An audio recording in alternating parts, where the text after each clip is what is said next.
આવો આપણે ઈશ્વર પિતાનું ભજન શરૂ કરીએ. કેટલાક પોતાના વિશે અભિમાન રાખતા હતા કે અમે ન્યાય છીએ ને બીજાઓને તુચ્છકારતા હતા. તેઓને પણ તેમણે આ દ્રષ્ટાંત કહ્યું. બે માણસ પ્રાર્થના કરવા માટે મંદિરમાં ગયા, એક ફરોશી અને બીજો જકાતદાર. ફરોશીએ ઊભા રહીને પોતાના મનમાં પ્રાર્થના કરી, ઓ ઈશ્વર, બીજા માણસોના જેવો જુલ્મી, અન્યાયી, વ્યભિચારી અથવા આ જકાતદારના જેવો હું નથી, માટે હું તમારી આભાર સ્તુતિ કરું છું. આમેન. ઈશ્વરનું ભજન કરતા ભજન સંગ્રહમાંથી ગીત ગાઈશું ને ગીત નંબર હિન્દી વિભાગમાં 53.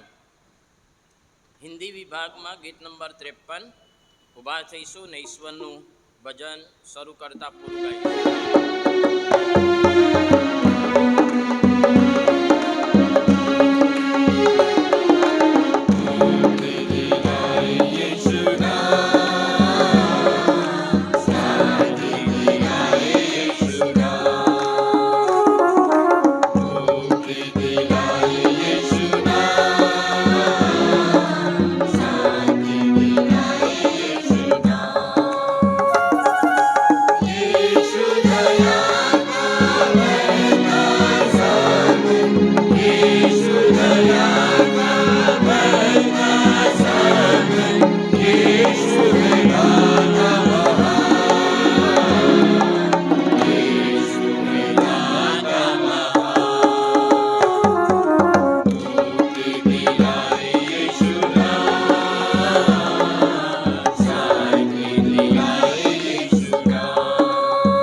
પાઠ નંબર 19, પ્રત્યુત્તરિત શાસ્ત્ર પાઠ નંબર 19.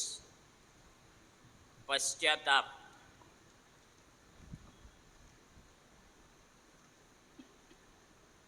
હે દેવ, તારી કૃપા પ્રમાણે મારા પર દયા કર. તારી પુષ્કળ રહેમ પ્રમાણે મારા ઉલ્લંઘન ભૂસી નાખ.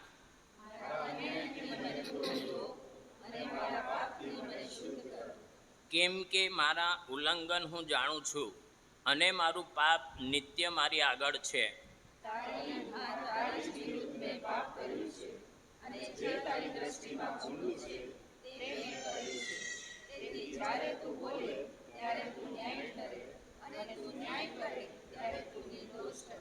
હું અન્યાયપણામાં જન્મ્યો અને મારી માએ પાપમાં મારો ગર્ભ ધર્યો હતો.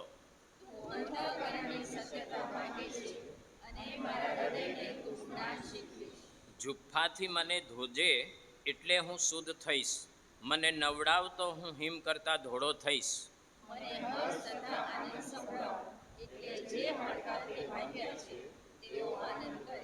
મારા પાપ તરફ નજર ન કર. મારા સર્વ અન્યાય ભૂસી નાખ.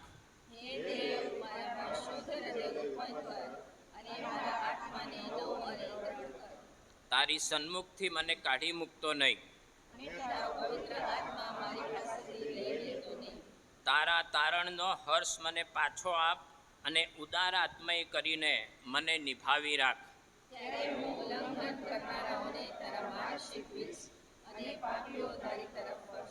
આમેન. બેસીએ, પ્રાર્થનામાં નમીએ, પ્રાર્થના કરીએ. સર્વજ્ઞ, પવિત્ર પવિત્ર પવિત્ર છે સૈન્યનો દેવ યહોવા એમ કહેતા ઉપર આકાશમાં, નીચે પૃથ્વી પર સ્વર્ગીય દૂતો અને પૃથ્વી પરના તમારા લોકો તમારું નામ લેતા, તમારી સ્તુતિ આરાધના કરતા, તમારા મહાન મોટા ગૌરવી નામને ધન્યવાદ અર્પતા થાકતા નથી, વિસામો લેતા નથી. એવા અમારા ઈશ્વર, આજે પુનરુત્થાનના દિવસે અમે પણ એ જ સ્વર્ગીય સમુદાય અને પૃથ્વી પરના તમારા લોકોની સાથે તમારી સ્તુતિનો સૂર મિલાવીએ છીએ.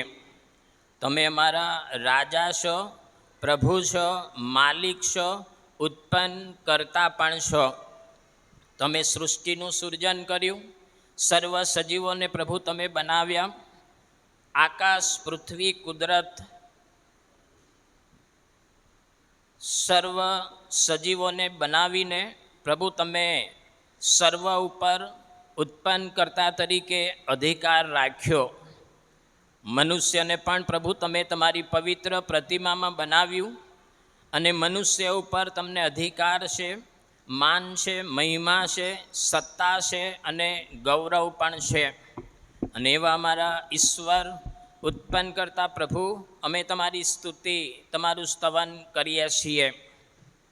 જગતમાં અસંખ્ય દેવ દેવીઓ છે, સાધુ સંતો, મૂર્તિઓ, વ્યક્તિઓ છે, પણ પ્રભુ મેં આજે પુનરુત્થાનના દિવસે તમારા પવિત્ર પ્રભુ મંદિરમાં નમીને સાક્ષી પૂરીએ છીએ કે એ બધાની પાસે તારણ નથી.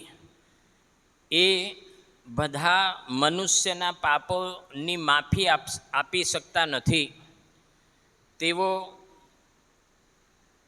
મરેલા છે, જડ છે અને જેવો તેઓનું ભજન કરે છે તેઓ પણ તેઓના જેવા જડ છે. પણ ઇસ્રાયેલનો જે પ્રભુ છે તે કદી ઊંઘતો નથી અને નિંદ્રાવશ થતો નથી. સદા જીવિત, સદા જાગતા, સદા પૃથ્વીનું અવલોકન કરનાર, સતત તેની દ્રષ્ટિ પૃથ્વી પર આમ તેમ ફરનાર, અમારું ઉઠવું, બેસવું, ચાલવું, સૂવું એ સર્વ તપાસી જોનાર, અમારા વિચારોને પણ વેગળેથી સમજનાર પ્રભુ, અમે તમારી સ્તુતિ અને તમારું સ્તવન કરીએ છીએ. આજનો પુનરુત્થાનનો દિવસ આપ્યો, અમારા હૃદયોને, મનોને, શરીરોને તૈયાર કર્યા. પવિત્ર આત્માની દોરવણીમાં અને વિશ્વાસી લોક તરીકેની સાક્ષીમાં તમારા ઘરમાં પ્રભુ તમે અમને દોરી લાવ્યા છો. તમારા ઘર સાથેની સંગત આપી છે, લોકો સાથેની સંગત આપી છે અને તમારી સાથેની પણ અદ્રશ્ય સંગત તમે અમને પમાડી છે. ત્યારે પ્રભુ અમે કેવળ તમને જ મહિમા આપીએ છીએ. પ્રભુ, મારી પ્રાર્થના છે, આજની ભક્તિ સભાને આશીર્વાદિત કરો. આવેલા સર્વને પ્રભુ આજનો એક નવો આશીર્વાદ આપો. અમે તમારો નવો આશીર્વાદ પ્રાપ્ત કરીને તમારા ઘરમાંથી બહાર નીકળીએ એવી કૃપા સર્વ ઉપર થવા દો. આરાધનાની પ્રાર્થના મુક્તિદાતા પ્રભુ ઈસુ ખ્રિસ્તના ગૌરવી નામમાં અમે યાચીએ છીએ, માટે સાંભળી અમારો સ્વીકાર કરો. આમેન. ઈશ્વરની સ્તુતિ ચાલુ રાખતા ફરીને ભજન સંગ્રહમાંથી ગીત ગાઈશું ને ગીત નંબર 46. સ્તુતિ ચાલુ રાખતા ગીત નંબર 46 પૂરું ગાઈશું.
યહોવાની સત્યતા સર્વકાળ ટકે છે.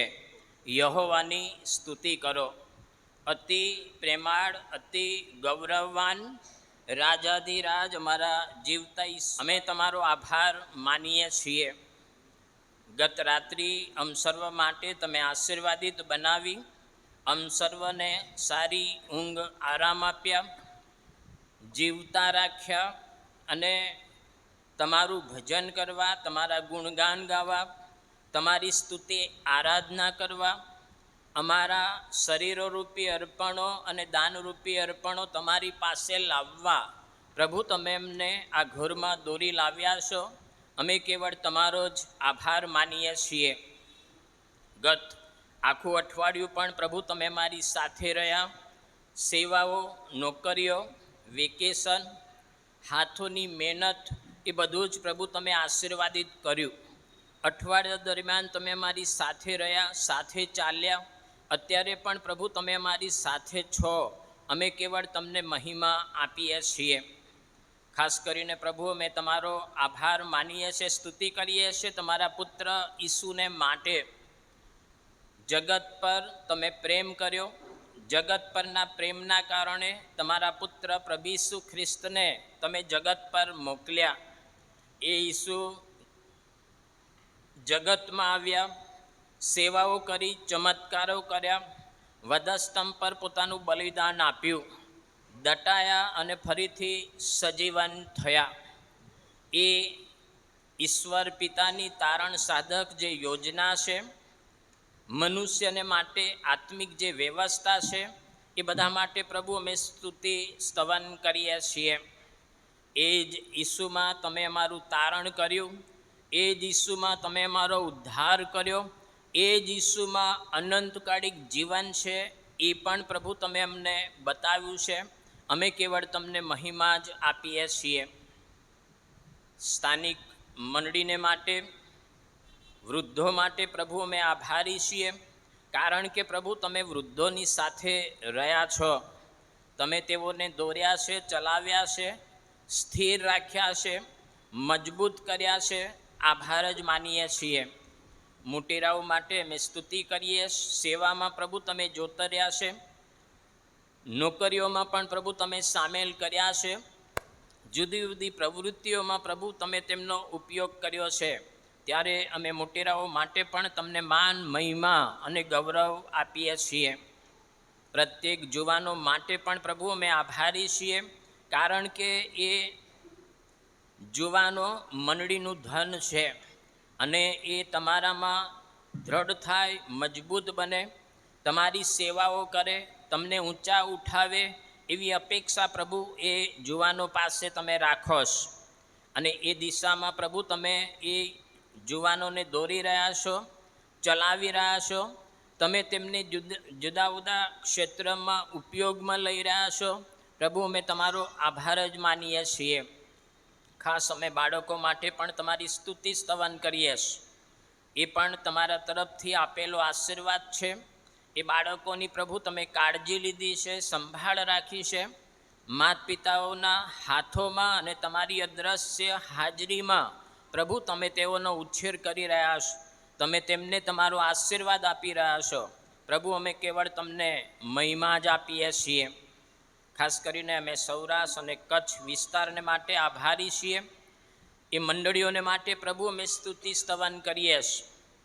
ગત દિવસોમાં અમે જેઓને યાદ કર્યા, જેઓની સેવાઓ અમે તાજી કરી, જેઓના બલિદાનો અમે તાજા કર્યા, એ બધાના પ્રયત્નો અને બલિદાનો દ્વારા સૌરાષ્ટ્ર કચ્છની જે મંડળીઓ છે, એ મંડળીઓને પ્રભુ તમે દ્રઢ કરી, મજબૂત કરી, સ્થાપન કરી, પ્રભુમાં સળગતી, સક્રિય અને જીવાળ પણ બનાવીશ.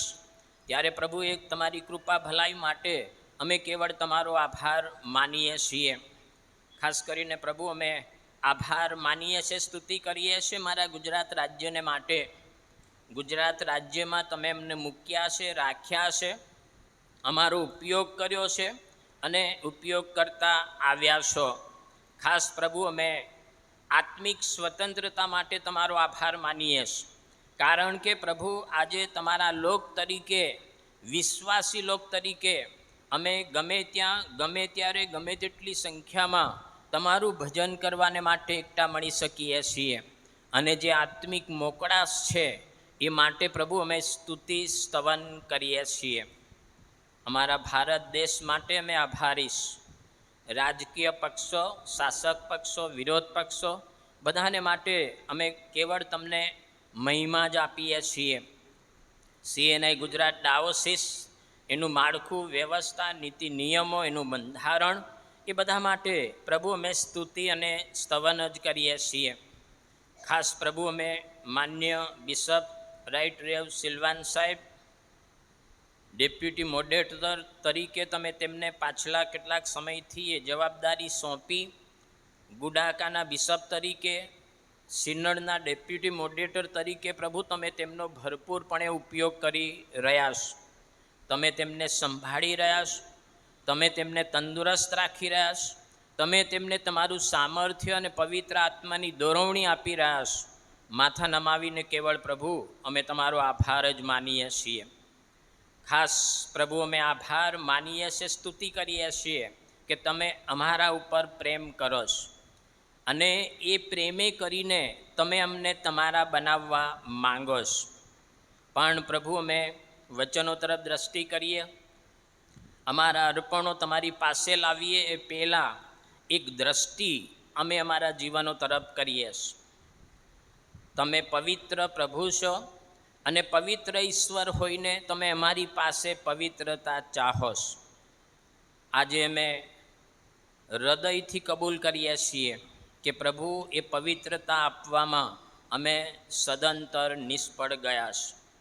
વાણી દ્વારા, વર્તન દ્વારા, ભૂંડાઈના કામો કરીને પ્રભુ અમે તમારી વિરુદ્ધ વર્ત્યા છે. શેતાની સહકારમાં, જગત સાથેની મૈત્રીમાં અમે અમારા જીવનોને સામેલ કરીને આગળ વધતા આવ્યા છે. અમે પાપી છીએ, અશુદ્ધ છીએ, બેહાલ, દરિદ્રી અને કંગાળ છીએ. પ્રભુ તમે આજે અમને અમારા પાપોની માફી આપો. સાચા અર્થમાં પ્રભુ આજે અમે પાપોની માફી પ્રાપ્ત કરીને તમારા ઘરમાંથી બહાર નીકળીએ એવી કૃપા અમ સર્વ ઉપર થવા દો. આભાર, સ્તુતિ, પાપ કબૂલાતની પ્રાર્થના મુક્તિદાતા પ્રભુ ઈસુ ખ્રિસ્તના ગૌરવી નામમાં અમે યાચીએ છીએ, માટે સાંભળી અમારો સ્વીકાર કરો. આમેન. ઈશ્વરનું વચન વાંચીએ અને સાંભળીએ. જૂના કરારમાં ગીત શાસ્ત્રનું પુસ્તક 119મું ગીત. ગીત શાસ્ત્ર 119,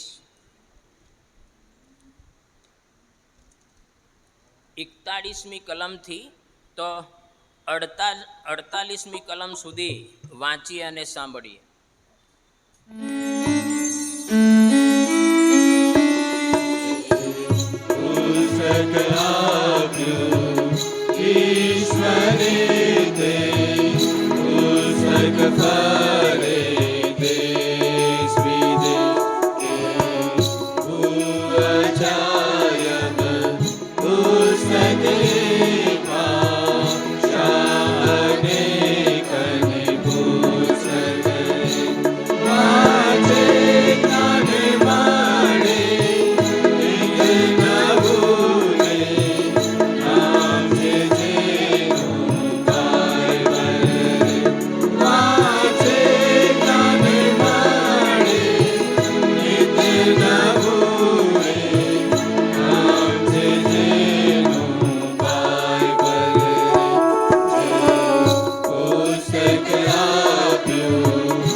ગીત અને 41મા વચનથી તો 48મા વચન સુધી વાંચીએ અને સાંભળીએ. અને મંડળીના સેક્રેટરી મહેશભાઈ આપણને વાંચી સંભળાવીએ. ગીત શાસ્ત્રનું પુસ્તક 119મું ગીત અને 41મી કલમથી આ પ્રમાણે લખેલું છે. હે યહોવા, તારા વચન પ્રમાણે તારી કૃપા મારા પર થાઓ અને મારું તારણ કરો.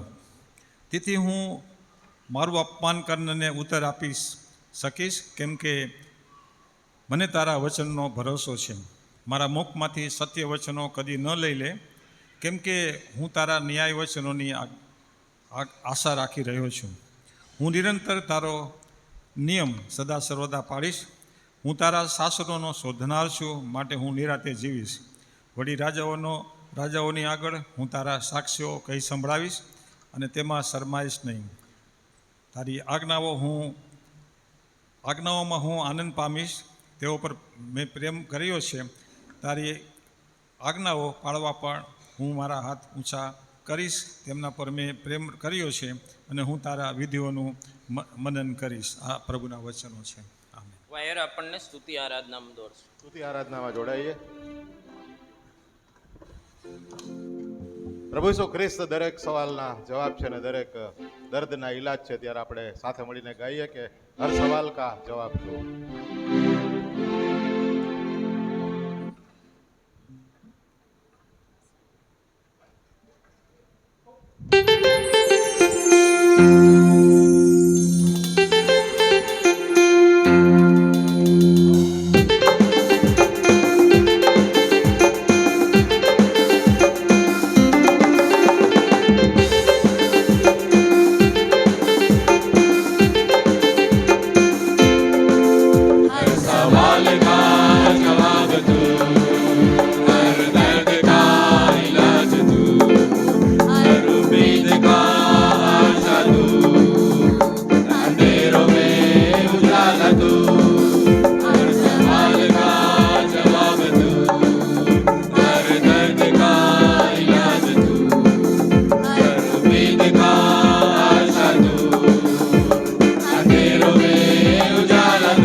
प्यार से तूने प्यार किया, माँ से गहरा है प्यार तेरा।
અમારી પર એટલો પ્રેમ કર્યો કે તમારો એકાકી દીકરો અમારે સારો આપી દીધો.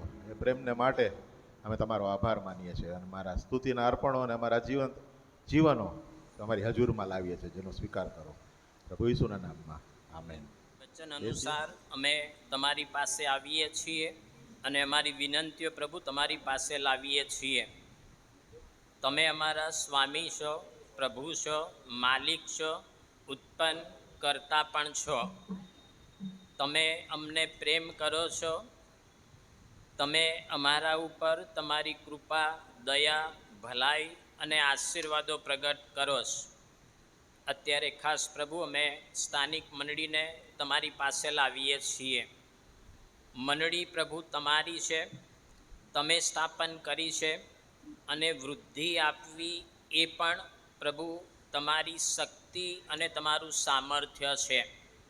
અમે તમારા સેવકો તરીકે, સેવિકાઓ તરીકે, જુદા જુદા અંગો તરીકે કામો કરીએ, સેવાઓ કરીએ, એમાં અમે સહભાગી બનીએ, પણ એને વૃદ્ધિ આપવી, આશીર્વાદિત કરવી, પહાડ પર વસાવેલા નગર સમાન બનાવવી એ પ્રભુ તમારા હાથોમાં છે. ત્યારે પ્રભુ તમે આ દિવસોમાં મંડળીને વૃદ્ધિ આપો.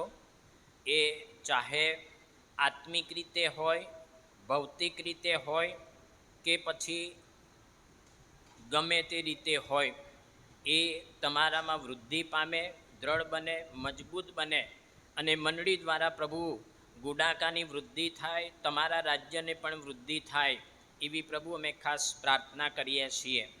અને એ દિશામાં જે વ્યક્તિઓ, જે ટીમો અને જે અંગો કામ કરી રહ્યા છે, પ્રભુ મારી પ્રાર્થના છે એ અંગોની સેવાઓ તમે આશીર્વાદિત કરો. મનથી અને સામર્થ્યથી એ સેવાઓ કરવા પવિત્ર આત્મા દ્વારા તમે પ્રત્યેકને દોરો.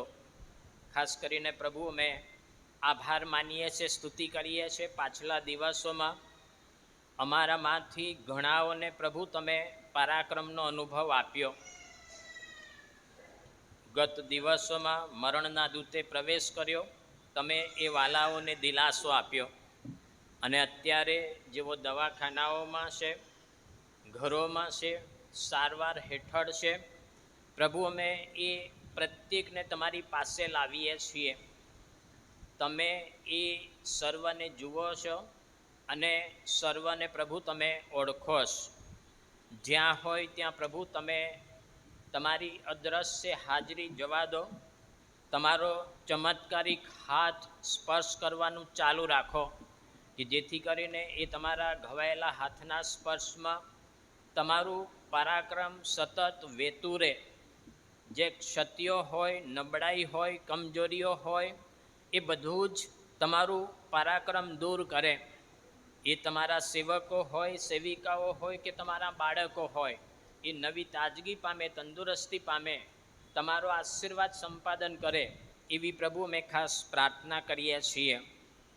અઠવાડિયાના જે જુદા જુદા પ્રોગ્રામો છે એ બધા જ પ્રભુ અમે તમારા હાથોમાં મૂકીએ છીએ. એ પ્રોગ્રામોને પ્રભુ તમે આશીર્વાદોથી ભરો.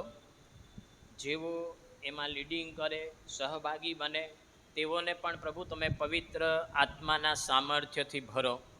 ખાસ કરીને પ્રભુ મંડળીમાં જે જુદા જુદા અંગો છે, પાસ્ટોરેટ કમિટી છે, મહિલા સંગત છે, યુથ છે, સન્ડે સ્કૂલ છે, ક્વાયર છે, એ બધા માટે પ્રભુ મેં સ્તુતિ સ્તવન કરતાં તમને વિનંતી કરીએ છીએ. દિન પ્રતિદિન એ બધા જ અંગો આશીર્વાદિત બને, તેઓની સેવાઓ આશીર્વાદિત બને અને એમ એ તેઓની સેવાઓની મારફતે મંડળી એ દિન પ્રતિદિન વૃદ્ધિ પામે એવી પ્રભુ અમે દરેક અંગોને માટે પ્રાર્થના કરીએ છીએ. આવતા દિવસોમાં 20/6ના રોજ સૌરાષ્ટ્ર કચ્છ વિભાગનું સિનિયર સંમેલન આ જગ્યાએ મળનાર છે. ત્યારે પ્રભુ એ આખી વ્યવસ્થાને અમે તમારા હાથોમાં મૂકીએ છીએ. એ સિનિયર સિટીઝનનું સંમેલન આશીર્વાદિત બને. ઘણા બધા તમારા સેવકો, સેવિકાઓ એમાં ભાગીદાર બને, પ્રભુનું વચન સ્વીકારે, જવાબદારીઓ પણ સ્વીકારે અને એ સંમેલનની મારફતે મંડળીઓ વૃદ્ધિ પામે, ગુડાકા વૃદ્ધિ પામે, ગુડાકા આશીર્વાદિત બને. એ માટે એ પ્રોગ્રામને અમે તમારા હાથોમાં મૂકીએ છીએ. સ્થાનિક અને ડાયોસિસ લેવલે જે કમિટી છે એ બધાને પણ પ્રભુ મેં તમારા હાથોમાં મૂકીએ છીએ. તમે એ દિશામાં પવિત્ર આત્માના સામર્થ્યથી તેઓનો ઉપયોગ કરજો. પ્રભુ જ્યારે અમે તમારા ચરણોમાં નમ્યા છે ત્યારે અમે સૌરાષ્ટ્ર કચ્છ વિસ્તારની એક એક મંડળીઓને તમારી પાસે લાવીએ છીએ. આ દિવસોમાં પ્રભુ તમે એક એક મંડળીઓની સેવાઓ આશીર્વાદિત કરો. મંડળીના દરેક લોકોને પણ તમારો આશીર્વાદ આપો. ખાસ કરીને પ્રભુ અમે માન્ય બિશપ સાહેબ માટે તમારી કૃપા માંગીએ છીએ. બિશપ તરીકેની જવાબદારી છે, ડેપ્યુટી મોડરેટર તરીકેની પણ જવાબદારી છે. અત્યાર સુધી અદા કરવા તમે તેમને તમારું સામર્થ્ય અને બળ આપ્યું છે. હવે પછી પણ સતત તમારું સામર્થ્ય, બળ, શક્તિ તેઓને પ્રાપ્ત થાય અને તેઓ એ સામર્થ્યમાં ગુડાકાની જવાબદારી અદા કરે, સિનડની પણ જવાબદારી અદા કરે, એવી પ્રભુ અમે ખાસ પ્રાર્થના કરીએ છીએ.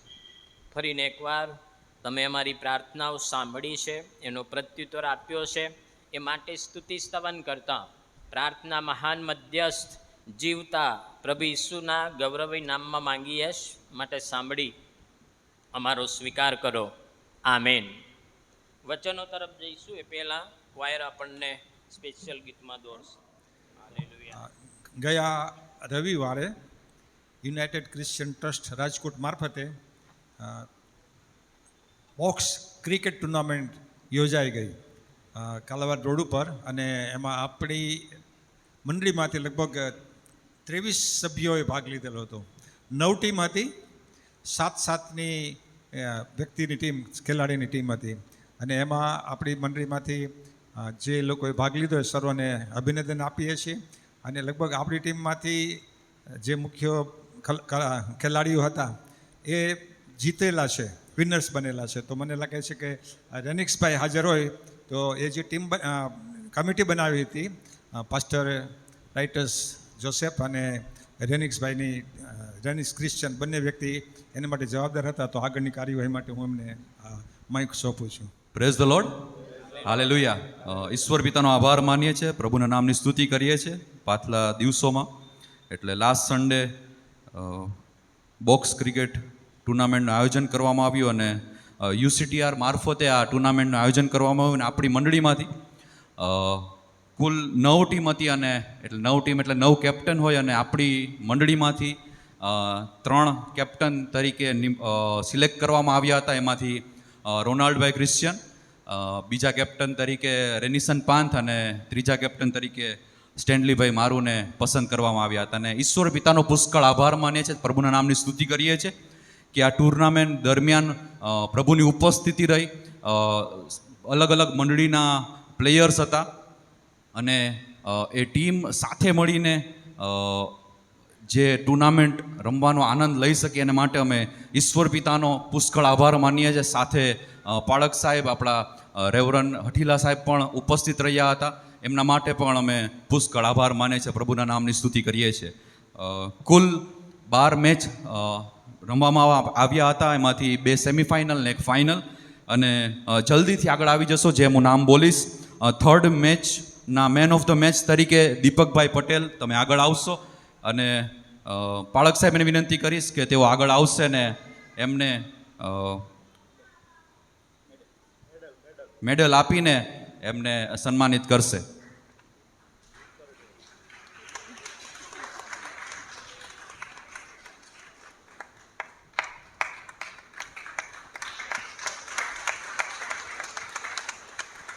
આઠમી મેચના મેન ઓફ ધ મેચ તરીકે રેનિસન પાંથ જલ્દી આગળ આવશે.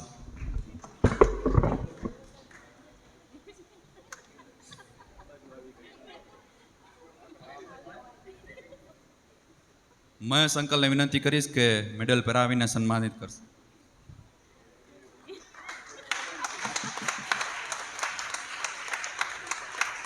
નાઇન્થ મેચના મેન ઓફ ધ મેચ તરીકે રોનાલ્ડભાઈ ક્રિશ્ચિયન, તમે આગળ આવશો. એમને મેન ઓફ ધ મેચ 9મી મેચ જે રમાણી એમાં મેન ઓફ ધ મેચ તરીકે એમને પસંદ કરવામાં આવ્યા. પાળક સાહેબને વિનંતી કરીશ કે તેઓ મેડલ પહેરાવીને તેમને સન્માનિત કરશે.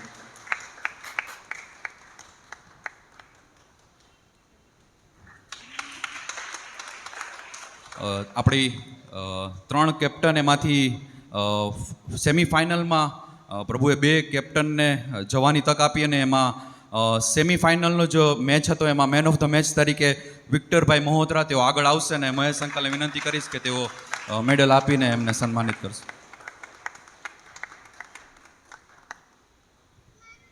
આખી ટુર્નામેન્ટ રહી તે દરમિયાન best best batsman of the tournament તરીકે રોનાલ્ડભાઈ ક્રિશ્ચિયનને સિલેક્ટ કરવામાં આવ્યા. જ્યોતિ આંટીને વિનંતી કરીશ, જેઓ આપણા ટ્રેઝરર છે, તેઓ આગળ આવશે અને એમને ટ્રોફી આપીને સન્માનિત કરશે.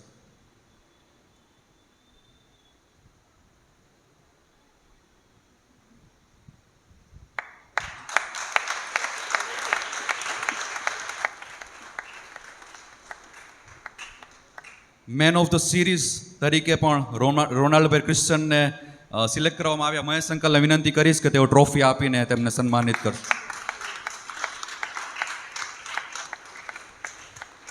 અને ઈશ્વર પિતાનો આભાર માને છે. ફાઇનલ્સ એ આલ્ફા નાઇટ એટલે રોનાલ્ડભાઈ ક્રિશ્ચિયનની ટીમ વિજેતા થઈ. એમની ટીમના જે મેમ્બર્સ હોય, હેનિયલ આગળ આવશે જલ્દી, અને પાળક સાહેબને વિનંતી કરીશ કે તે વિનર્સની ટ્રોફી આપીને તેમને સન્માનિત કરશે.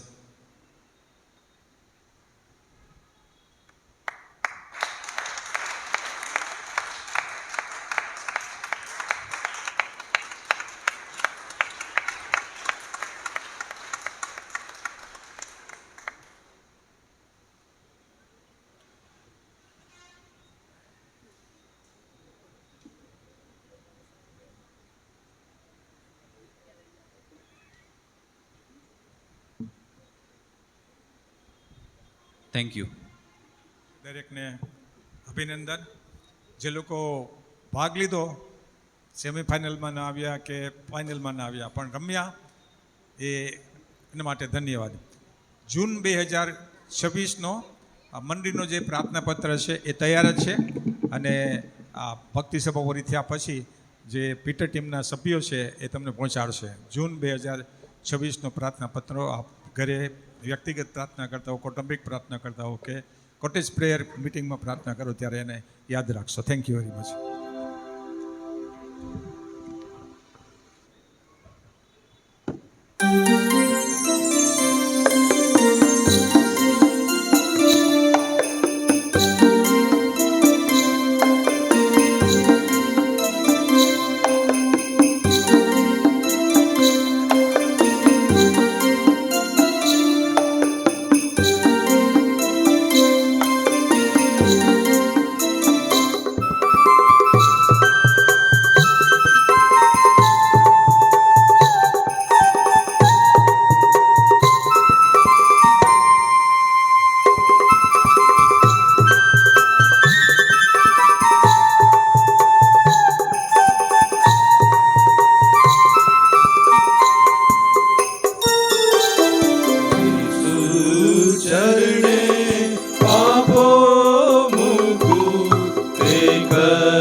નવા દિવસને માટે, નવી તાજગી, તંદુરસ્તી, નવું વચન કે જે પ્રભુ અમે વાંચ્યું, સાંભળ્યું અને વચનો તરફ જ્યારે મેં દ્રષ્ટિ કરીએ ત્યારે પ્રભુ એમાં રહેલો પડકાર તમે અમને આપો.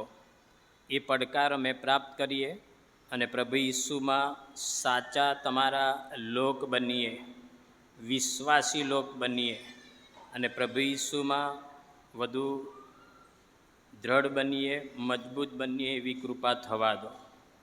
ખ્રિસ્તી જીવનો જીવવામાં, વર્તણૂક પ્રગટ કરવામાં જો અમે નિષ્ફળ ગયા છે, નામધારી ખ્રિસ્તી વ્યક્તિ તરીકે જીવ્યા છે, જીવી રહ્યા છે, તો પ્રભુ આજે અમારા શરીરોને આત્મામાં ઢંઢોળો.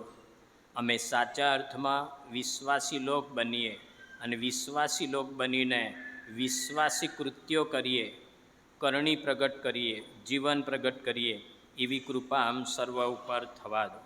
શેતાની વિચારો, અમારા પોતાના નકારાત્મક વિચારો એ દૂર કરો. તમારા પવિત્ર આત્માને સીધી રીતે અમારી સાથે વાત વ્યવહાર કરવા દો. ઈસુ ખ્રિસ્ત અમારા પ્રભુના નામમાં આ પ્રાર્થના મેં યાચીએ માટે સાંભળી અમારો સ્વીકાર કરો. આમેન. આપ સર્વને પ્રભુ ઈસુ ખ્રિસ્તના નામમાં પ્રેમી સલામ. જે શાસ્ત્રપાઠ તમારી આગળ વાંચવામાં આવ્યો, બીજા અન્ય શાસ્ત્રપાઠો પણ આવરીશું. લુકની લખેલી સુવાર્તા એનો 18મો અધ્યાય અને એમાં એક જુવાન ધનવાન માણસની પણ વાત કરવામાં આવીશ અને બીજા અન્ય શાસ્ત્રપાઠો લઈશું. ગીત શાસ્ત્ર 119, 41થી 48 અને આધાર કલમ છે 41. હે યહોવા, તારા વચન પ્રમાણે તારી કૃપા મારા પર થાવ અને મારું તારણ કરો. વિષય છે ખ્રિસ્તી જીવન, ખ્રિસ્તી વર્તણૂક અથવા તો ખ્રિસ્તી સાક્ષી.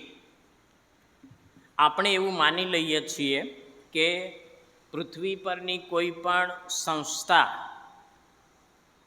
અથવા તો કોઈ પણ મંડળી એના સભાસદ આપણે થઈએ તો આપણે એવું સ્વીકારી લઈએ છીએ કે અમે ખ્રિસ્તી વ્યક્તિ છીએ, અથવા તો આપણે એવું સ્વીકારી લઈએ છીએ કે અમે ખ્રિસ્તી વ્યક્તિ તરીકે બીજાઓને ઓળખ આપી શકીએ છીએ.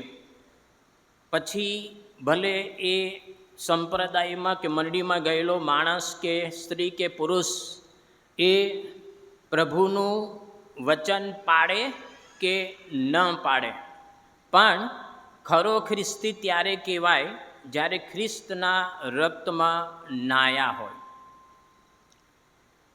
ખ્રિસ્તના રક્તમાં શુદ્ધ થયા હોય અને તારણના અનુભવમાં આવ્યા હોય. કોઈ LLB કરેલું કોઈ છે? વકીલ કોઈ છે? વકીલ છે કોઈ? તમને એ ઉદાહરણ આપીને બતાવીશ. ગીત કરતા 41મી કલમમાં કહે છે કે પ્રાર્થનાનો પોકાર કરતા જણાવે છે કે તારી કૃપા મારા પર થાવ અને મારું તારણ કરો. દાખલા તરીકે કોઈ પણ માણસ છે એ તમામ કાયદા, ભારતનું બંધારણ અને નીતિ નિયમો જાણતા હોય, એને પૃથ્વી પરનું ઘણું બધું જ્ઞાન હોય, પરંતુ જો એ વ્યક્તિની પાસે ખાલી જગ્યા ના હોય તો એ બધું વ્યર્થ છે. કોઈને ખ્યાલ આવ્યો? તમામ કાયદા જાણતો હોય, એ બંધારણનો પણ ખા હોય, પણ જો તેની પાસે ખાલી જગ્યા ના હોય તો તે ખાલી જગ્યા કરી શકતો નથી.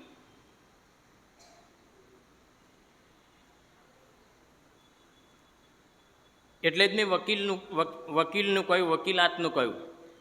લખ્યું છે તે પ્રમાણે અથવા ભારત દેશની વ્યવસ્થા પ્રમાણે જો એ વ્યક્તિ પાસે કાળો કોટ ના હોય અથવા તો એની પાસે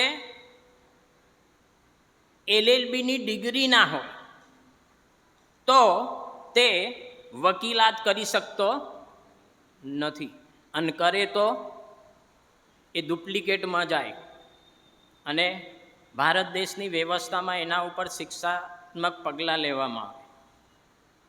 લખ્યું છે, મારું જ્ઞાન, મારી બુદ્ધિ, મારી શક્તિઓથી સેવા કરવા જઈશ, પરંતુ આત્મિક સેવા એ નિષ્ફળ જાય છે. ઘણી બધી વખત આપણે ઘણું બધું કરીએ, આખી જિંદગી કરીએ, જ્યાં સુધી ચાલીએ, જ્યાં સુધી આપણને શક્તિ મળે ત્યાં સુધી કરીએ, પણ લખ્યું છે તે પ્રમાણે કે એ બધું નકામું નીવડે છે અથવા તો નિષ્ફળ જાય છે. લુકની લખેલી સુવાર્તા એનો 18મો અધ્યાયને 18 થી 23મી કલમમાં એક જુવાન ધનવાન માણસનો ઉલ્લેખ કરવામાં આવ્યો છે. લખ્યું છે કે તે ઈસુની પાસે આવે છે. ઈસુ એને કહે છે, એ પ્રત્યુત્તર આપે છે, એ તો હું પાડતો આવ્યો છું, કરતો આવ્યો છું. પણ ઈસુ એને કહે છે કે તારું બધું વેચી દે અને પછી મારી પાસે આવ. શું થયું? શું થયું? એવું લખવામાં આવ્યું છે કે એ જતો રહ્યો અને એનું કારણ બતાવવામાં આવ્યું છે કે એની મિલકત ઘણી બધી હતી. એ મિલકત છોડવા એ તૈયાર નહોતો. હું અહીંયા તમને એ બાબત બતાવીશ કે એ જે લુકની લખેલી સુવાર્તા એનો 18મો અધ્યાય 18 થી 23માં લખ્યું છે, એની પાસે ખાલી જગ્યા હતું પણ ખાલી જગ્યા નહોતું. ધનવાન માણસ, એના વિશે લખ્યું છે, એણે કહ્યું કે એ તો બધું કરતો આવ્યો છું. ત્યારે ઈસુ એને બીજી બાબત બતાવે છે. એટલે એ ધનવાન જુવાન માણસ વિશે એવું લખવામાં આવ્યું છે કે એની પાસે ધાર્મિકતા હતી પણ આત્મિકતા નહોતી. જો આત્મિકતા હોત તો એણે બધું વેચી દીધું હોત અને ઈસુની પાછળ ગયો. એટલે આપણે ઘણી બધી વખત એવું માની લઈએ છીએ કે અમે બાપ્તિસ્મા પામી લીધું, પ્રભુ ભોજનમાં ભાગ લઈ લીધો, અમે કમિટીમાં આવી ગયા, અમે ગમે તે કમિટીમાં સામેલ થઈ ગયા. આપણે પોતે એવું માનીએ, અભિમાન કરીએ કે અમે બહુ સારા ખ્રિસ્તી, અમારી સેવાઓ પણ બહુ સારી. પણ ઈશ્વર એના વચનમાં કહે છે કે એ જે ધનવાન માણસ છે એની પાસે ધાર્મિકતા હતી, પુષ્કળ હતી. એ શું કરતો તેનું વર્ણન કરીશ, પણ એના વિશે ત્યાં લખ્યું છે કે એની પાસે આત્મિકતા નહોતી. જેમ કે આપણે દર રવિવારે પ્રભુના ઘરમાં આવીએ, ગીતો ગાઈએ, વચનો સાંભળીએ, હાથ ઊંચા કરીએ અને દાનાર્પણ આપીએ ને પછી ચાલ્યા જઈએ. રાજકોટ CNIની વ્યવસ્થા અથવા ગુડાકાની વ્યવસ્થા તમારે દર મહિને અથવા તમારે દર વર્ષે મંડળીને દાન આપવાનું. એટલે આપણે એવું માની લઈએ કે દાન આપી દઈએ એટલે આપણે રાજા. અમે તો CNI રાજકોટ મંડળીના સભ્ય, આમ અભિમાન સાથે કહીએ. પણ શક્યતા છે કે એ બધી ધાર્મિકતા મારા ને તમારામાં હોય પણ આત્મિકતા કદાચ મારા ને તમારામાં ના પણ. અને ત્યાં લખ્યું છે એ ધનવાન જુવાન માણસ એ ચાલ્યો ગયો, નિરાશ થઈને ચાલ્યો ગયો, એવું લખ્યું છે. એટલે પ્રભુનું વચન ત્યાં કહે છે કે કેમ કે તેની સંપત્તિ ઘણી હતી, શુદ્ધ કરવાનું સામર્થ્ય અથવા શુદ્ધ કરવાની જે બાબત હતી એ ઈસુએ એને બતાવી. હવે બહુ ઝડપથી એ 41થી 48 કલમ છે એમાં હું તમને થોડી એક બાબતો બતાવીશ. તો ત્યાં 42મી કલમની અંદર લખ્યું છે. 42મી કલમ કે છે, તેથી હું મારું અપમાન કરનારને ઉત્તર આપી શકીશ, કેમ કે મને તમારા વચનોનો ભરોસો છે. માણસ અનુભવ વગર કદી પ્રત્યુત્તર અથવા ઉત્તર આપી શકતો નથી. એ પોતાના જીવનમાં કંઈક અનુભવ પામી હોય તો જ તે પ્રત્યુત્તર આપી શકે છે. નીતિવચનનું પુસ્તક 27મો અધ્યાયને 11મી કલમની અંદર લખ્યું છે, મારા દીકરા જ્ઞાની થા અને મારા હૃદયને આનંદ પમાડ, કે મને મેણા મારનારને હું ઉત્તર આપું. અને ત્યાં એ પણ લખ્યું છે, નીતિવચન 10:1, જ્ઞાની દીકરો પોતાના પિતાને હર્ષ ઉપજાવે છે. નીતિવચન 23:15 અને 24માં લખ્યું છે, જો તારું હૃદય જ્ઞાની થશે તો મારું હૃદય હરખાશે. નીતિવચન 6 અને 6માં લખ્યું છે, હે આળસુ, તું કીડી પાસે જા, તેના માર્ગોનો વિચાર કર. અને 29મો અધ્યાયની 3જી કલમની અંદર કહ્યું છે, જે જ્ઞાન ચાહે છે તે પોતાના પિતાને આનંદ આપે છે. ગીતશાસ્ત્ર 119:42 લખ્યું છે, 127:5 લખ્યું છે. હવે એ બધું ઉત્તર કેવી રીતે આપી શકે, કોણ આપી શકે? તો ત્યાં લખ્યું છે કેવી રીતે ઉત્તર આપે અને કોણ ઉત્તર આપે. તો ત્યાં લખ્યું છે, મારું તારણ થવાને કારણે હું મારા અપમાન કરનારને ઉત્તર આપીશ. એક બાબત અહીંયા મારે ને તમારે તપાસવાની જવું છે. ભલે તમે સિનિયર સિટીઝન હો, ગમે તે અંગમાં હો, તમે CNI રાજકોટ મંડળીના સભાસદ હો, પણ જો તારણ થયું નથી તો આપણે બીજાને પ્રત્યુત્તર આપી શકતા નથી. અને એથી જ અહીં ગીત કરતા કહે છે કે 27:11, વચનમાં મજબૂત થવાથી જેઓ મેણા મારતા હતા તેઓને ઉત્તર આપી શકું.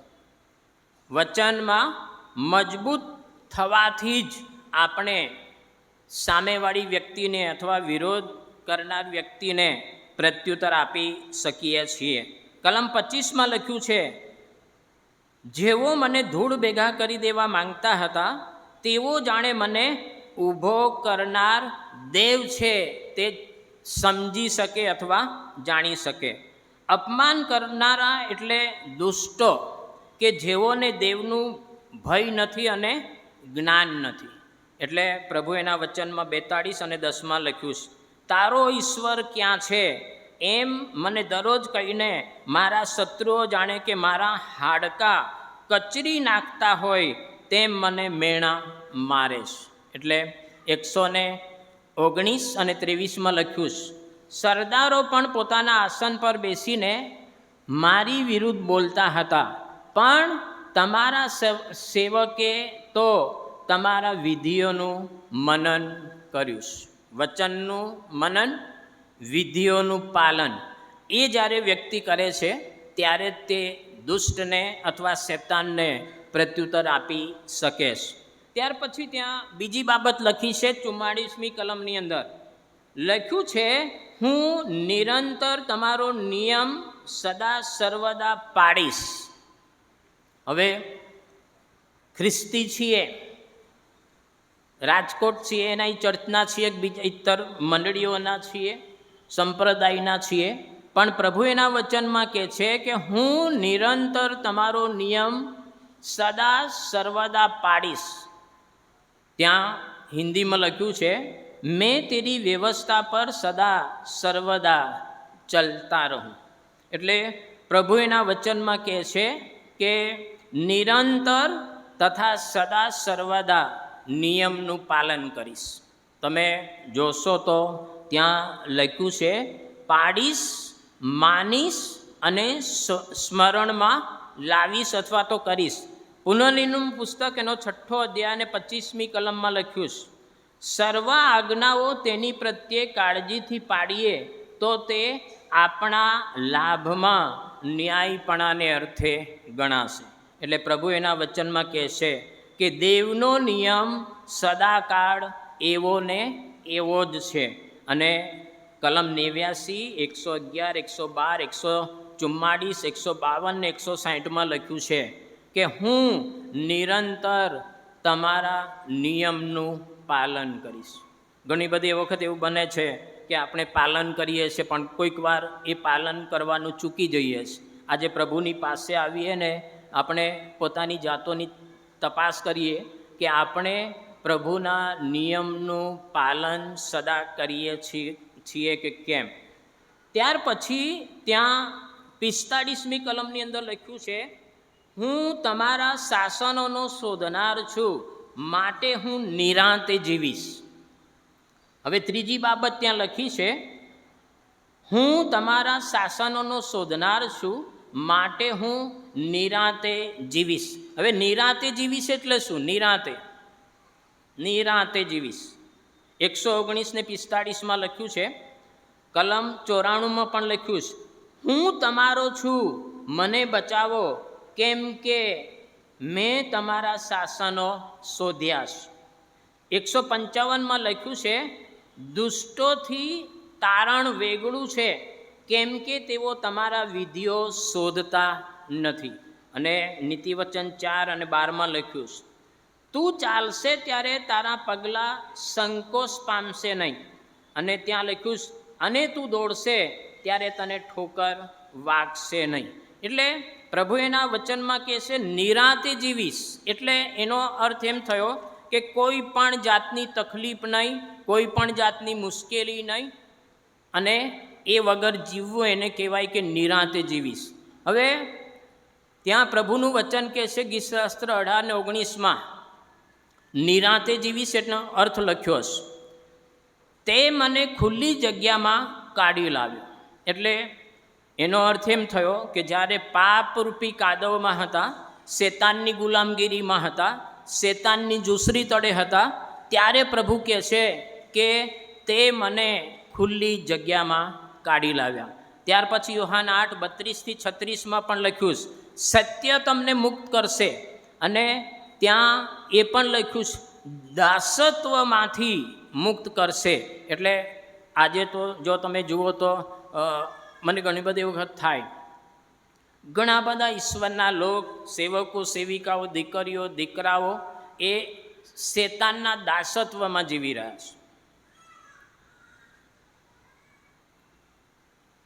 કુટેવો, વ્યસનો, જગત સાથેની મૈત્રી, વ્યભિચાર, જગત પરનો પ્રેમ અને અત્યારે બીજા બધા કેફી પદાર્થો. પ્રભુ કહે છે કે સત્ય તમને મુક્ત કરશે. અને ત્યાં એ પણ લખ્યું છે કે શેતાનના દાસત્વમાંથી અથવા તો ગુલામગીરીમાંથી પ્રભુ તમને મુક્ત કરશે. એટલે માથી 11 અને 28માં પણ લખ્યું છે, ત્યાં લખ્યું છે, વૈત્રાથી તથા બહારથી લદાયેલાઓ તમે મારી પાસે આવો ને હું તમને વિસામો આપીશ. આજે શેતાનની જુસરી મારા અને તમારા પર છે એવું સ્વીકારી લેવાની જરૂર નથી. ઘણી બધી વખત આપણે એવું માની લઈએ કે કોઈ એમાં ગ્રુપમાં છીએ. ગ્રુપ એટલે દાખલા તરીકે સન્ડે સ્કૂલ છે, અથવા તો યુથમાં છે, અથવા તો ક્વાયર છે, એડહોક કમિટી છે, પાસ્ટોરેટ કમિટી છે. પણ પ્રભુ એના વચનમાં કહે છે કે શક્યતા છે કે શેતાનની જુસરી એવા લોકો ઉપર હોઈ શકે ઘણી બધી રીતે. એકબીજાની ઈર્ષા દેખાઈ કરીને, એકબીજાની વાતો કરીને, એકબીજા પર ઈર્ષા દેખાઈ કરીને, ઈશ્વરના લોકોની વાતો કરીને આપણે ઈશ્વરથી વેગળા જઈએ છીએ. અને ત્યાં લખ્યું છે સત્ય તમને મુક્ત કરશે, તેઓએ ઉત્તર આપ્યો, યોહાન 8:32 લખ્યું છે, ઇબ્રાહિમના વંશજો છીએ અને હજી કદી કોઈના દાસત્વમાં આવ્યા નથી, તો તમે કેમ કહો છો કે તમને મુક્ત કરવામાં આવશે? જે કોઈ પાપ કર્યા કરે છે તે પાપનો દાસ છે. પહેલા રવિવારે મેં કહ્યું હતું, ખબર છે કોઈની યાદ હોય તો મને. જો મારાને તમારામાં પવિત્ર આત્મા વસતો હોય તો આપણે પવિત્ર આત્માના ફળો ઉત્પન્ન કરીએ. પણ જો મારાને તમારામાં પવિત્ર આત્મા ના વસતો હોય તો એક આ હોઠ અને ગાલ શું હોય? ભરેલા હોય. અત્યારે તો તમે જુઓ એટલું દૂષણ છે, જુવાનો, બીજા બધા કેફી પદાર્થો છે, અને આ ગુજરાતમાં સૌથી વધારે એ ઠલવાઈ રહ્યું છે. અને જુવાનો એનો ભરપૂરપણે ઉપયોગ કરી રહ્યા છે. ઘણી બધી વખત મા બાપોને ખબર નથી હોતી કે મારો દીકરો ક્યાં જાય, શું કરે છે. ઘણી બધી વખત માતાને ખબર હોતી નથી કે મારી દીકરી ક્યાં જાય, શું કરે છે. પ્રભુ એના વચનમાં કહે છે, ઓ વૈતૃ કરનારાઓ તથા ભારથી લદાયેલાઓ, તમે મારી પાસે આવો, હું તમને વિસામો આપીશ. પણ ઈસુની પાસે કોઈને જવું નથી. એ વૈત્રાથી ભરેલા, એ પાપના ભારથી લદાયેલા જીવનો જીવવા પ્રયત્ન કરીએ છીએ.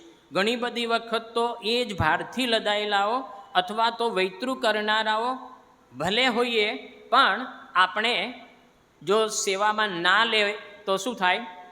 સંબંધો બગડે. પ્રભુ કહે છે કે પ્રભુ એના વચનમાં કહે છે કે ખ્રિસ્તી જીવન, ખ્રિસ્તી સાક્ષી અને ખ્રિસ્તી વર્તણૂક એ કેવા હોવા જોઈએ?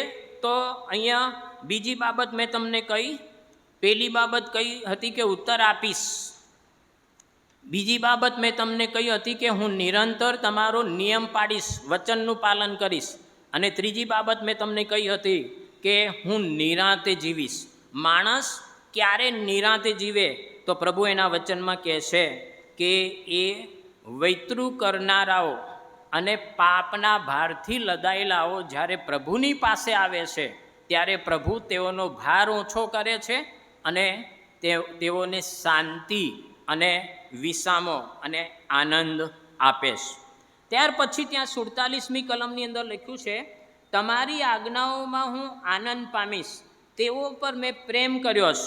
અને ત્યાં ચોથી બાબત લખી છે, આનંદ પામીશ. આનંદ પામવાના ઘણા બધા કારણો છે.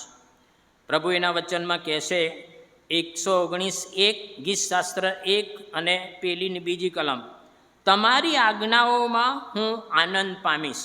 119:16 તેઓ પર મેં પ્રેમ કર્યો છે. કલમ 16 તમારા વિધિઓ પાળવામાં મને આનંદ થશે, હું તમારું વચન વિસરીશ નહીં. 119:48 લખ્યું છે. 119:77 લખ્યું છે, તમારો નિયમ એ જ મારો આનંદ છે. આજે પ્રભુનો નિયમ પાળવો કોઈને ગમતું નથી, અને ન પાડીએ તો જીવનોમાં જે આનંદ હોવો જોઈએ એ આનંદ પણ હોતો નથી. 119 અને 143 લખ્યું છે, તારી આજ્ઞાઓ મારો આનંદ છે. 112 અને એની પહેલી કલમમાં લખ્યું છે, જે યહોવાનો ભક્ત છે, જે તેની આજ્ઞાઓ પાળવાને આનંદ અનુભવે છે, તેના વિશે લખ્યું છે, તે ખુશ થાય છે, તેને ધન્ય છે. એટલે એ આનંદ અનુભવે. જો પ્રભુનું વચન, પ્રભુની આજ્ઞા પાડીએ તો પ્રભુ એના વચનમાં કહે છે કે એ વ્યક્તિને આનંદ મળે, એ કુટુંબને આનંદ મળે, એ મંડળીને પણ આનંદ મળે. એ જગ્યાએ ત્યાં લખ્યું છે, જો તમે જોશો તો, આનંદ પામીશ એ જગ્યાએ તેને ધન્ય છે, યહોવાના નિયમશાસ્ત્રથી તે હર્ષ પામે છે. આશીર્વાદિત બનવું, ધન્ય બનવું અને હર્ષિત બનવું એનો અર્થ સારી લાગણીઓ કરતાં વધારે છે. અને એ પણ કહેવામાં આવ્યું છે કે એનો અર્થ તો ઈશ્વરની ઈચ્છા પ્રમાણે કરવું. જ્યાં સુધી માણસ ઈશ્વરની ઈચ્છા પ્રમાણે કરતું નથી ત્યાં સુધી એના જીવનમાં ઈશ્વરનો આનંદ પ્રાપ્ત થતો નથી. નિયમ માટેનો હિબ્રુ શબ્દનો અર્થ શિક્ષણ છે અને લખ્યું છે આશીર્વાદ અને હર્ષો ઉલ્લાસ ઈશ્વરના શિક્ષણ માટે સતત ખુલ્લા રહેવા દ્વારા પ્રાપ્ત થાય છે. આશીર્વાદિત, સુખી અને નિયમ અંગેના આજે ઘણા બધા લોકો વિચારે છે કે આશીર્વાદિત બનવું એનો અર્થ ધન, સંપત્તિ અથવા નાણાં પૈસા હોઈ શકે છે. પણ પ્રભુ કહે છે કે સુખી હોવું એટલે કે બધું સારું લાગવું. અને એના વિશે ગીતશાસ્ત્રમાં લખ્યું છે અને બાઇબલમાં પણ લખ્યું છે કે આશીર્વાદિત હોવું અથવા સુખી હોવું અથવા આનંદિત હોવું એનો અર્થ એ છે કે ઈશ્વરના કૃપાદાનો મેળવવા અને ઈશ્વર જે ચાહે છે તે પ્રમાણે વર્તવું.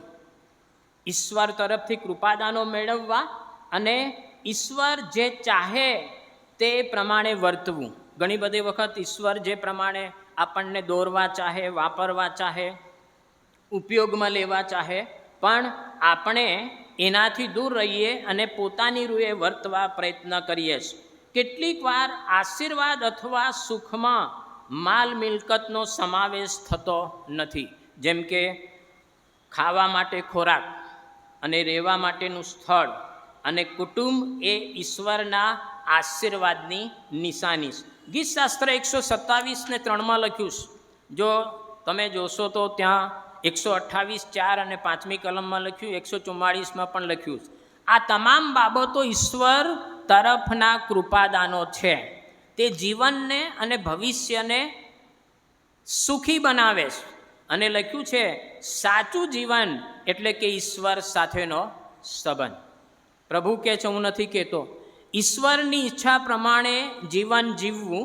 જેવો ઈશ્વરની પાસે દોડી જાય છે તેઓને ઈશ્વર આશીર્વાદ આપે છે અને તેઓનું રક્ષણ કરે છે. ગીતશાસ્ત્ર 2:12. આ એવા પ્રકારનો આનંદ છે જે વિશે ઈસુએ લોકોને કહ્યું. એમણે લોકોને આમંત્રણ આપ્યું તે એટલા માટે નહીં, પણ ત્યાં લખ્યું છે કે તેઓ પોતાની ઈચ્છા પ્રમાણે કરે.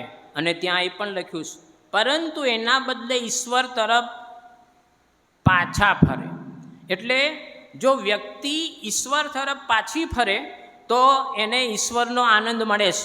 પાછી ફરતી નથી અથવા તો ઈશ્વરથી દૂર જાય તો ઈશ્વરનો આનંદ એ ગુમાવે છે. લખ્યું છે તે પ્રમાણે કે ઈશ્વરની ઈચ્છા પ્રમાણે જીવન જીવવું એનો અર્થ સાચો આશીર્વાદ અથવા ખુશી અથવા આનંદ થાય છે. અને ત્યાં એ પણ લખ્યું છે ઈસુના જણાવ્યા પ્રમાણે જ્યારે લોક તમારી નિંદા કરશે અને પૂઠે લાગશે અને મારે લીધે તમારી વિરુદ્ધ તરે તરેની ભૂંડી વાત અસત્યતાથી કહેશે ત્યારે તમને ધન્ય. માથી 5:11.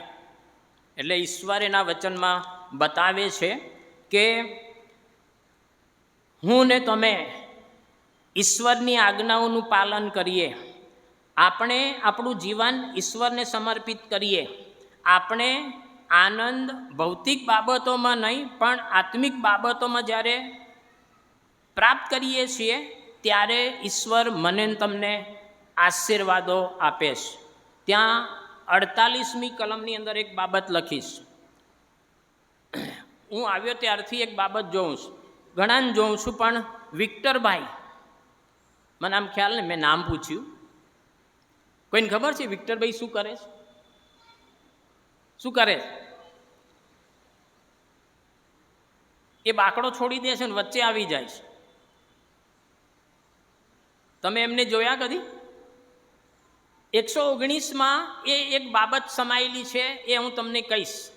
અને ઘણી બધી વખત આપણા CNIના લોકોને એ શરમ આવે પેન્ટિકોસ્ટલ અને બીજી બધી જે સંસ્થાઓ છે એ ભરપૂરપણે એનો ઉપયોગ કરે છે. પારેવામાં CNIનું ચર્ચ અને શાલોમનું ચર્ચ. પારેવામાં CNIનું ચર્ચ 9 વાગ્યે શરૂ થાય, 11 વાગ્યે પૂરું થઈ જાય. જો 11 વાગ્યે પૂરું ના થાય તો લોકો અવાજ કરવા લાગે. શાલોમનું ચર્ચ પણ એ 9 વાગ્યે શરૂ થાય, એમનું ચર્ચ 2 વાગ્યે પૂરું થાય. એનું કારણ બેનો નાચે. હા, આપણને તો હાથ ઊંચો કરવામાં શું થાય?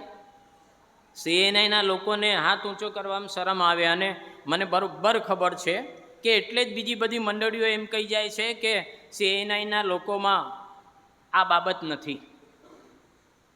મેં વિક્ટરભાઈને જોયા, હું આવ્યો ત્યારથી જોઉં છું. એ ગીત દરમિયાન શું કરે છે? ક્વાયરના પણ સભ્યો કોઈ આ બાજુ છે, એવા લોકો અહીંયા છે, પણ લખ્યું છે હાથ ઊંચા કરીશ. હાથ ઊંચા કરીશ. 48મી કલમમાં લખ્યું છે, તમારી આજ્ઞાઓ પાળવા હું મારા હાથ ઊંચા કરીશ. અને લખ્યું છે, તેમના પર મેં પ્રેમ કર્યો છે અને હું તમારા વિધિઓનું મનન કરીશ. ગીતશાસ્ત્ર 28:2માં લખ્યું છે, હું હાથ જોડું છું. એટલે કોઈ માણસ હાલેલુયા કે કોઈ માણસ એમનું એમ નાચતું નથી, અથવા કોઈ માણસ એમનું એમ હાથ ઊંચા કરતું નથી. એ અનુભવમાં આવે છે ત્યારે એ પોતાના હાથ ઊંચા કરે છે. એટલે અહીંયા ઈશ્વર એના વચનમાં કહે છે, એ કેમ હાથ ઊંચા કરે છે? તો ઈશ્વર એના વચનમાં કહે છે, દેવની સ્તુતિના અનુસંધાનમાં ગીતશાસ્ત્રમાં લખ્યું છે, સ્તુતિના ભાવમાં 63 અને 4માં લખ્યું છે, હું આવી રીતે મરણ પર્યંત તમને ધન્યવાદ આપીશ. હું તમારે નામે મારા હાથ જોડીને ઊંચા કરીશ. ગીત ગાવું ખોટું નથી, નાચવું ખોટું નથી. મનાસા સાહેબને તમે ઓળખતા હશો. મનાસા સાહેબ ચાલુ ચર્ચમાં એ નાચવા માંડે. એટલે કહેવાનો મતલબ એટલો છે કે જ્યાં સુધી મને એ ઈશ્વરનો અનુભવ નથી, આંતરિક અનુભવ નથી, ત્યાં સુધી હું કદી નાચી ના શકું, ત્યાં સુધી હું હાથ જોડી ના શકું, ત્યાં સુધી હું હાથ ઊંચા પણ ના કરી શકું. પણ જેઓને અનુભવ છે, પ્રભુનો અનુભવ છે, પ્રભુનો અનુભવ જેમણે કર્યો છે તેઓ વિશે લખવામાં આવ્યું છે કે અહીંયા ગીત કરતા દાઉદ કહે છે, તમારી આજ્ઞાઓ પાળવા પણ હું મારા હાથ ઊંચા કરીશ. પ્રભુએ મને તમને ઘણી બધી આજ્ઞાઓ આપીશ. આપણે ઘણી બધી વખત એવું માની લઈએ છીએ કે અમે રાજકોટ મંડળીના સભાસદ, બાપ્તિસ્મા લીધું, પ્રભુ ભોજનની સભ્ય થઈ ગયા, બીજા જે અંગો છે એમાં આવી ગયા એટલે અમે શ્રેષ્ઠ. પણ પ્રભુ કહે છે, લુકની લખેલી સુવાર્તા 18મો અધ્યાય ને 18થી 23મી કલમ છે, એના જેવા કદાચ આપણે હોઈ શકીએ. ધાર્મિકતા ઘણી બધી હોય, પણ આત્મિકતા બિલકુલ ના. દાન આપીએ, ભક્તિ સભામાં આવીએ, બીજાને આદરથી માનથી જોઈએ, પણ ઘણી બધી વખત આ જુવાન ધનવાન માણસ, ઈસુએ કહ્યું તું આ આજ્ઞા પાળ, ત્યારે ઈસુને એ કહે છે કે એ તો હું નાનપણથી પાડતો આવ્યો. પ્રભુ કહે છે, ભલે તું પાડતો આવ્યો, તું પાડી રહ્યો છે, પણ તું તારું બલિદાન આપ, તારું બધું વેચી દે, આપી દે અને મારી પાછળ આવ. એટલે પ્રભુ એના વચનમાં કહે છે કે આજે ખ્રિસ્તી જીવનો આપણે એટલું જ માનીએ છીએ કે ભાઈ બાપ્તિસ્મા લીધું, ચર્ચમાં જઈએ, દાન આપીએ, ખ્રિસ્તી. પણ પ્રભુ કહે છે એ ખ્રિસ્તી નથી, એ ખ્રિસ્તી જીવન નથી. ખ્રિસ્તી જીવન તો એ છે કે પ્રભુ એના વચનમાં કહે છે કે હું ઉત્તર આપીશ. તારણ પામ્યા પછી જે શેતાનને પ્રત્યુત્તર આપે એના વિશે લખ્યું છે. ત્યાર પછી એ કહે છે, મારું તારણ થવાને કારણે મારા અપમાન કરનારાને હું ઉત્તર આપીશ. બીજું મેં તમને કહ્યું હતું, હું નિરંતર તમારો નિયમ પાડીશ. ખ્રિસ્તી જીવન, ખ્રિસ્તી સાક્ષી અથવા ખ્રિસ્તી રહેણી કરણી એ એમની એમ પ્રગટ થતી નથી. પ્રભુ કહે છે હું નિરંતર તમારા નિયમોનું પાલન કરીશ. પ્રભુ કહે છે હું નિરાંતે જીવીશ. માણસ એમનો એમ નિરાંતે જીવી શકતો નથી. પાપનો ભાર હોય, વૈતરું હોય, માણસ અશાંતિમાં જીવે. પ્રભુ કહે છે જો તમારે શાંતિ જોઈએ છે, આનંદ જોઈએ છે, તમારે વિસામો પામવો છે, તો તમે મારી પાસે આવો, હું તમારો બોજ હલકો કરીશ. ભલે લદાયેલા હોય, એ ગમે તે પાપથી લદાયેલા હોય, શેતાનના ભારથી લદાયેલા હોય, પણ જ્યારે પ્રભુની પાસે આવીશું, પ્રભુ કહે છે હું તમને વિસામો આપીશ અને હું તમારો બોજ લઈ લઈશ. અને એથી જ ગીત કરતા કહે છે એ બોજ હલકો થાય, એ લદાયેલું જતું રહે, ત્યારે ગીત કરતા કહે છે કે હું નિરાંતે જીવીશ. અને પ્રભુ છેલ્લે કહે છે કે હું મારા હાથ ઊંચા કરીશ. ગીત કરતા એ પ્રભુનો સેવક ત્યાં કહે છે તમારી આજ્ઞાઓ પાડવા પણ હું મારા હાથ ઊંચા કરીશ. જો તમે કરો છો તમારો આભાર માનો.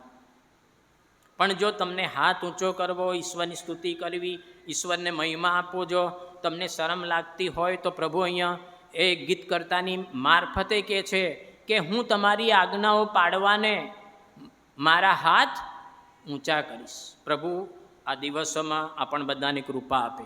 નામદારી ખ્રિસ્તી તરીકે નહીં, પણ અહીંયા લખ્યું છે તે પ્રમાણેના આપણે ઈશ્વરના લોકો બનીએ અને ઈશ્વરનો અનુભવ કરીને પ્રભુમાં આગળ વધીએ. પ્રભુએ માટે આપણને તેના લોકો તરીકે અથવા તો ખ્રિસ્તી જીવન વિશે, ખ્રિસ્તી વર્તણૂક વિશે અને ખ્રિસ્તી સાક્ષી વિશે મને ને તમને સભાન બનાવે. જો સભાન છીએ તો વધુ સભાન થઈએ, નથી તો આવો આપણે સભાન બનીને આપણા જીવનો ઈશ્વરને સમર્પિત કરીએ, પ્રાર્થના કરીએ. રાજાઓના રાજા, પ્રભુઓના પ્રભુ, અમે ફરીને એકવાર તમારો આભાર માનીએ છીએ, સ્તુતિ કરીએ છીએ. ઘણી બધી વખત અમે એવું સમજી લઈએ છીએ કે અમે ધાર્મિક છીએ, ધાર્મિકતા પ્રગટ કરીએ છીએ તો અમે ઈશ્વરના લોક છીએ. અમારી વર્તણૂક એ ઈશ્વરમાં છે, અમારું જીવન એ પણ ઈશ્વરમાં છે, અમારી સાક્ષી એ પણ ઈશ્વરમાં છે. પણ પ્રભુ કહે છે કે ધાર્મિકતાથી અમે તમને કદી ખુશ કરી શકતા નથી. ધાર્મિકતાની સાથે સાથે આત્મિકતા પણ જરૂરી છે. પ્રભુ જો અમે ધાર્મિકતા પર ભાર મૂક્યો હોય તો તમારી પાસે માફી માંગીએ છીએ. હવે પછી અમે મંડળીમાં કોઈ પણ પ્રકારની સેવા કરીએ, સભાસદ તરીકે જીવનો જીવીએ અથવા અમે સહભાગી બનીએ, તો પ્રભુ અમે એવા જીવનો જીવીએ કે જે જીવનો દ્વારા અમે ઈશ્વરને પ્રગટ કરી શકીએ. જો હજી સુધી અમે પાપના ભારથી લદાયેલા છીએ, કુટેવો વ્યસનોથી લદાયેલા છીએ, જુદી જુદી જગતની બાબતોમાં અમે ફસાયેલા છીએ, તો પ્રભુ અમે તમારી પાસે માફી માંગીએ છીએ. અમારો ભાર, અમારો બોજ પ્રભુ તમે લઈ લો. અમને એ દાસત્વમાંથી, એ શેતાનની ગુલામગીરીમાંથી છોડાવો અને પ્રભુ તમારો સાચો સેવક, સેવિકા, દીકરો, દીકરી બનાવીને તમે અમારી મારફતે હવે પછી પણ માન, મહિમા અને ગૌરવ સ્તુતિ પામો. ઈસુ ખ્રિસ્ત અમારા પ્રભુના નામમાં આ પ્રાર્થના અમે માંગીએ, માટે સાંભળી અમારો સ્વીકાર કરો. આમેન.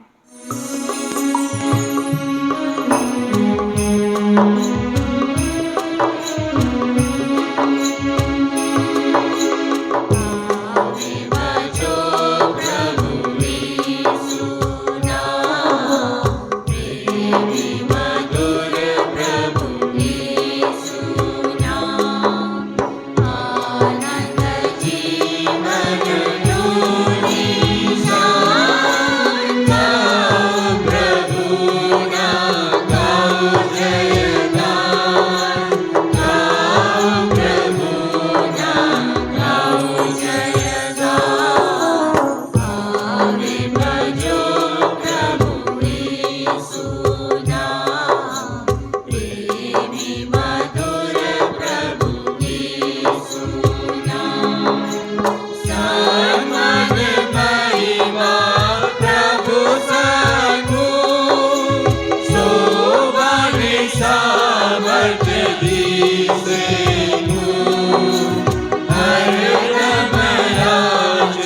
સર્વશક્તિમાન, સર્વવ્યાપી ને સર્વજ્ઞ પૃથ્વી પરના મનુષ્ય જીવનો માટે પ્રભુ અમે આભાર જ માનીએ છીએ. પૃથ્વી પરનું મૂલ્યવાન જીવન આપ્યું, જીવતા ઈશ્વરની ઓળખ આપી અને જીવતા ઈશ્વરની ઓળખ આપીને મંડળીમાં, સમાજમાં, ડાયોસિસમાં, સિનડમાં પ્રભુ તમે ભરપૂરપણે ઉપયોગ કર્યો છે અને પામ્યા છે. ખ્રિસ્તી વર્તણૂક, ખ્રિસ્તી જીવન, ખ્રિસ્તી સાક્ષી કેવા હોવા જોઈએ એ પ્રભુ તમે 141થી 48મી કલમમાં બતાવ્યું. લુકની લખેલી સુવાર્તા એનો 18મો અધ્યાય અને એની કલમોમાં પણ બતાવ્યું. પ્રભુ, જો અમે નામધારી ખ્રિસ્તી તરીકે જીવ્યા હોય, અમે ફક્ત ચર્ચમાં આવવા પૂરતા, દાન આપવા પૂરતા, મંડળીના સભાસદ તરીકે જીવ્યા હોય તો પ્રભુ અમે તમારી પાસે માફી માંગીએ છીએ. જો અમે હજી સુધી પાપના ભારથી લદાયેલા છીએ, અમારા શરીરો અને અમારા જીવનોમાં જો કોઈ વ્યસન છે, શેતાનનું કોઈ કૃત્ય છે, તો પ્રભુ અમે અત્યારે તમારી પાસે આવીએ છીએ. અને પ્રભુ, જો તમે અમારો ભાર ઊંચો કરવા માંગતા હોય તો પ્રભુ અમે તમને વિનંતી કરીએ છીએ, એ શેતાનના સકંજામાંથી, એ દાસત્વમાંથી, એ જુસરી તળેથી પ્રભુ તમે અમને બહાર કાઢો.